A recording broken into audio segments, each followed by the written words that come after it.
नेपाळच्या पूरग्रस्त भागात अडकलेले महाराष्ट्राचे नागरिक भारतात परतलेत। आज ते महाराष्ट्रात येतील।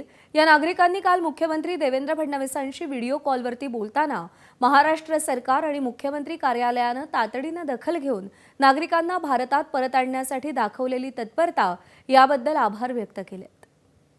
देवेंद्र फडणवीस कशा आहात आपण? मी चांगला आहे, तुम्ही सगळे कसे आहात? वा वा वा वा वा, चला तुम्ही सगळे व्यवस्थित आहे, खूप आनंदाची गोष्ट आहे। मोठ्या संकटातून बाहेर पडलात तुम्ही सगळे।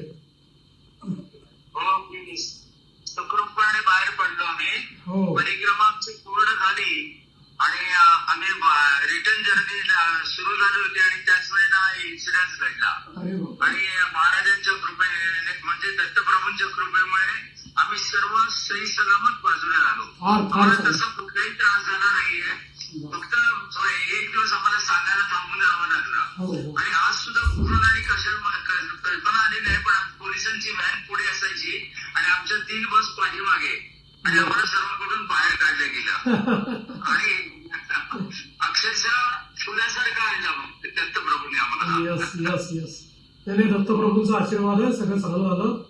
खूप शुभेच्छा, सगळ्यांना शुभेच्छा तुम्हाला। आणि आपल्या सगळ्यांचं सहकार्य त्या ठिकाणी आम्हाला लाभलेलं आहे। कुठल्या ना कुठल्या रीतीने कोण ना कोणतरी आमच्याशी कॉन्टॅक्ट करत होतं, त्यामुळे आमचं मनोबल मात्र शेवटपर्यंत शाबूत राहिलं। यस यस यस, आणि ते महत्वाचं होतं। नाही चांगलं आहे। आणि आता सगळेच आपण तिथनं बाहेर आणतोय, आपले जेवढे लोक आहेत सगळ्यांची व्यवस्था करून सगळ्यांना घेऊन येतो आपण। सगळ्यांना धन्यवाद बोलत आहे हो, आणि रविदादांना पण धन्यवाद बोलत आहे। यस यस, रविदादांनीच आम्हाला सांगितलं